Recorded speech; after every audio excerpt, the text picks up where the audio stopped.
also talking about the GPUs, about which you were saying so many things today. First thing she came to highlight was we're not doing adequately on GPU, and she was never polite. She would say, you're not doing it. And it used to be one of those hot, really hot interactions where we would go back to say, oh my God, we have not done so much, we've lost a decade, and she would drive home the point very effectively on that. So as a result, the budget had an announcement on quantum mission. The AI centers for education, for agriculture, for health, and urban spaces, urban cities. Now when you showed the presentation, I see you have retained agriculture, you've retained health, you've retained education, but you're talking about now space and space technology. Fine, what has happened to my urban spaces?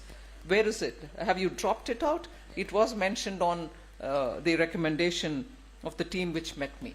So we need better cities to live, and therefore I'm very insistent that AI should help us give solutions for better city urban areas which exist and for newer urban centers that we may plan.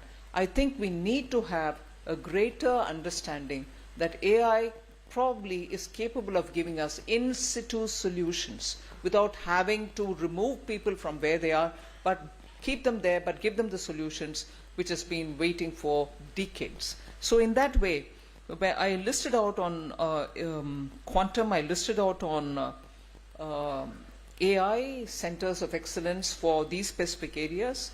I also will have to say the first ever big ticket announcement in the budget was after a thrashing session again with Debjani on semicons. She said, what are you all up to? You're doing only these. Even today, a week ago or 10 days ago, she called me to say, what you're doing in AI is insufficient. You're just looking at a ChatGPT type of user end problem. But what are those cases where we need to have solutions given? So there's been a live, continuous, interactive session with the NASSCOM and also others who are engaged in AI-related activities. So the constellation, as an expression used by Ashwini, technology constellation, we are, I think, clear that we do not want to be behind in any one of them.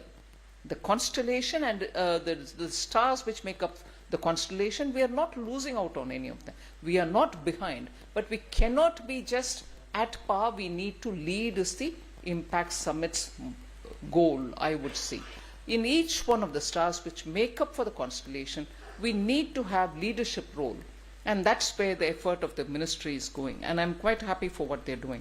And I can assure you, working together with the Reserve Bank of India, the case which was mentioned in your presentation, Kaku, is the Reserve Bank of India is certainly creating sandbox for various user testing application and so on. Sandboxes were used also when we were talking about digital currencies, retail and wholesale retail digital currencies, which the Reserve Bank wanted to try, and it worked well for them to have the sandbox done. So sandbox creation for financial sector AI applications, for financial and insurance sector AI application, yes, the RBI will create. But I'm seeing wherever I go, people and delegations meeting with me to showcase how much they have advanced in this.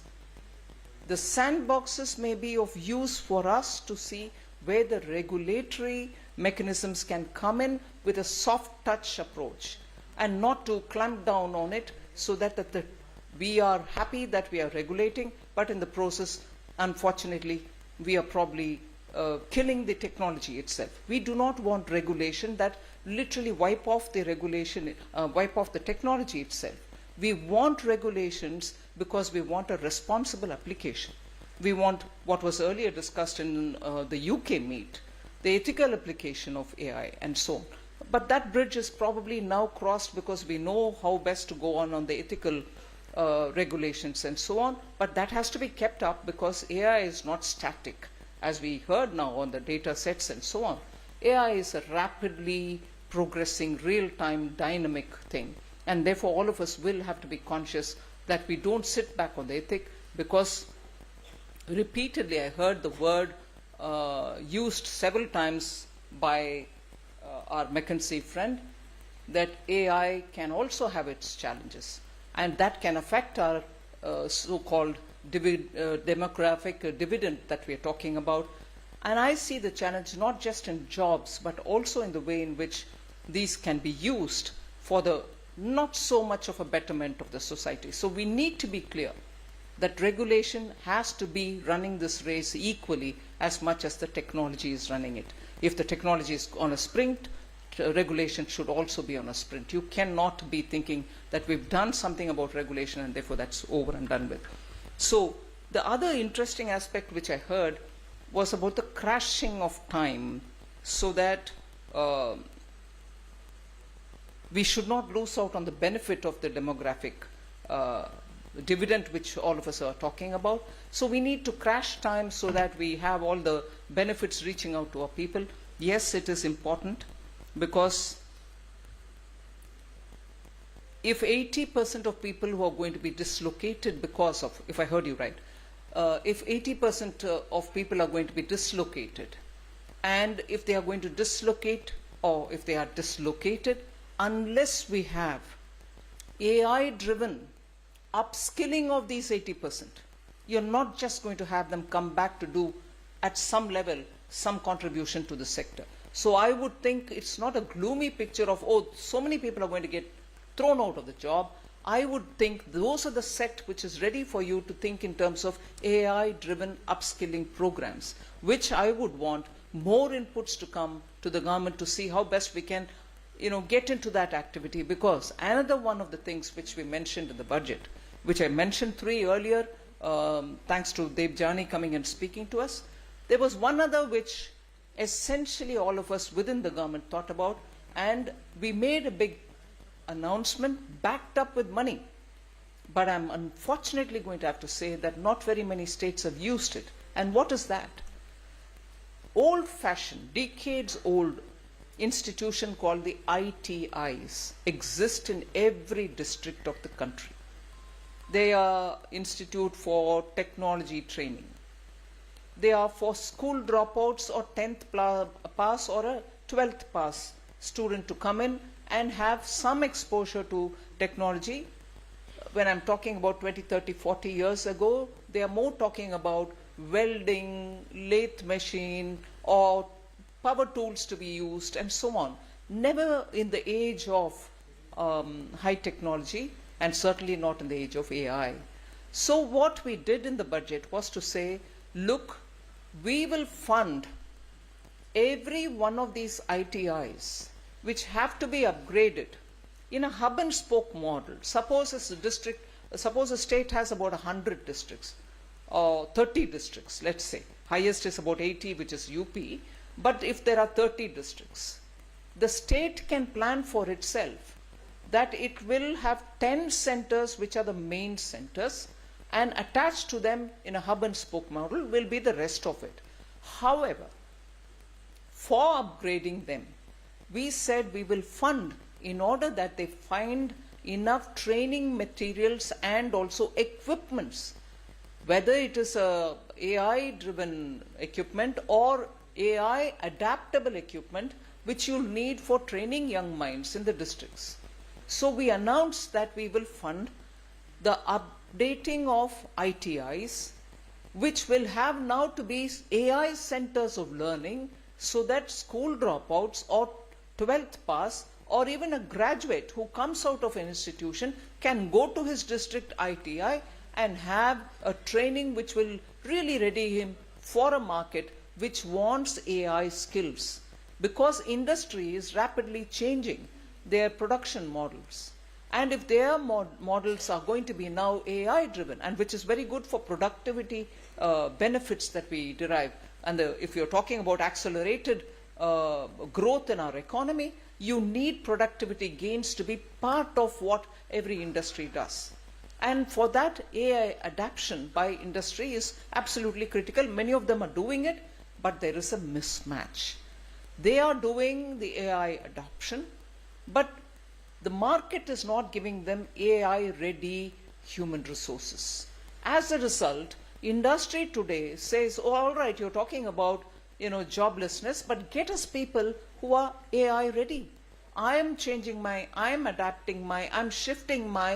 process of production towards this AI-driven era.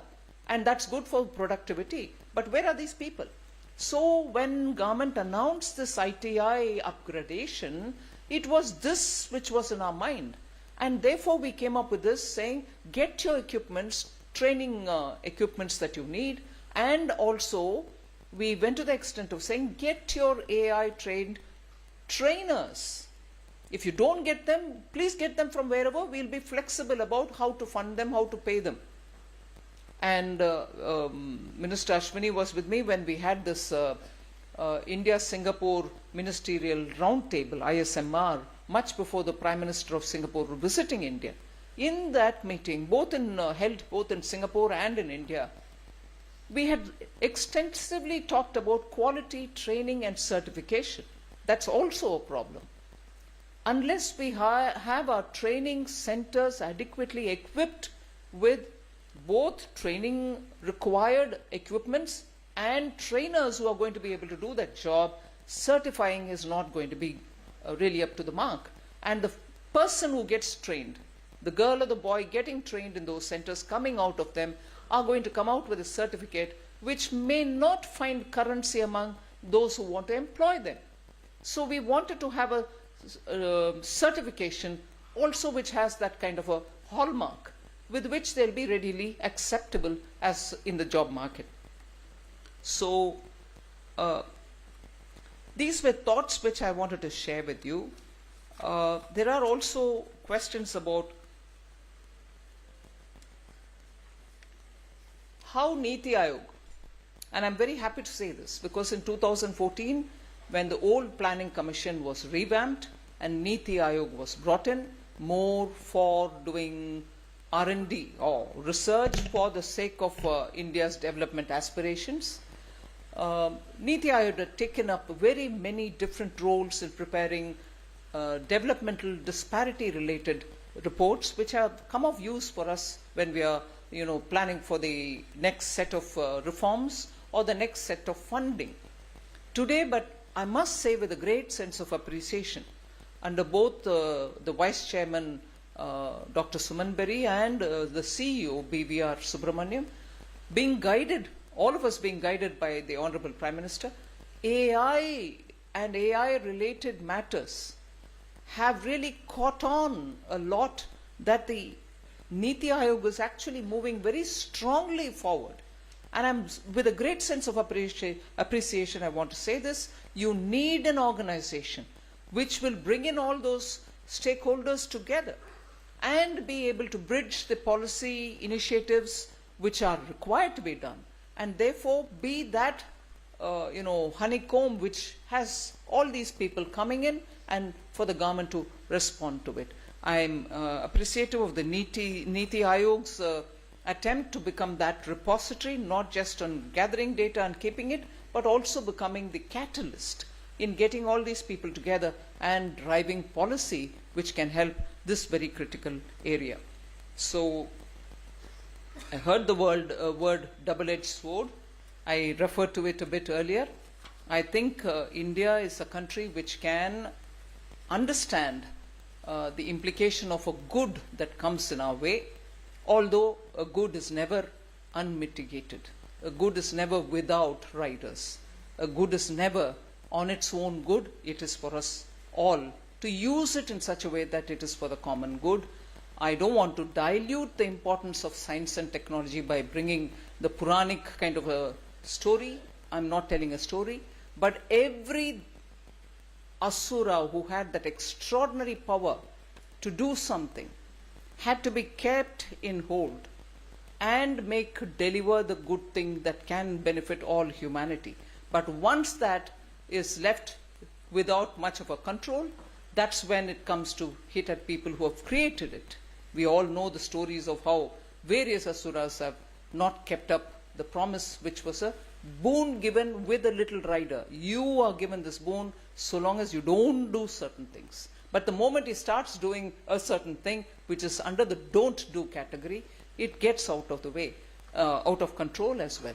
But I think the AI is something which we, because it is in our DNA, should be known, should know also how to keep it well under our reins, and serve for the common good.